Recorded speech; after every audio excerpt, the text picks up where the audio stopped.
and let's tiptoe into tonight's holy hustle. The carriage rocks like a cradle designed by someone who's only read about babies in books. You cling to the leather strap, half asleep, as Rome's midnight breath, yeasty, chimney-sweet, river damp, slides through the cracked window. Every cobblestone jolt reminds you that your spine is still learning the shape of a nun's habit you don't yet believe in.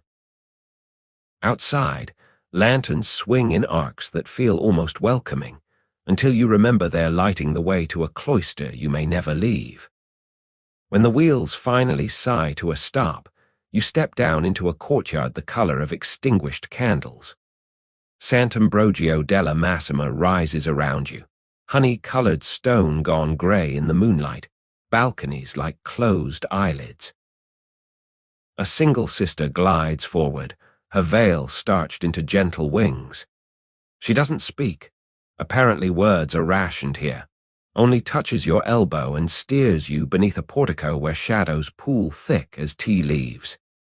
Inside, the air is deliberately old. Beeswax, damp wool, and something faintly medicinal braid together into the perfume of institutional calm. Want the rest of this tale, and dozens more, to tuck you in tonight? Hit the link in the description, subscribe to the channel, and let every full-length story carry you off to sleep.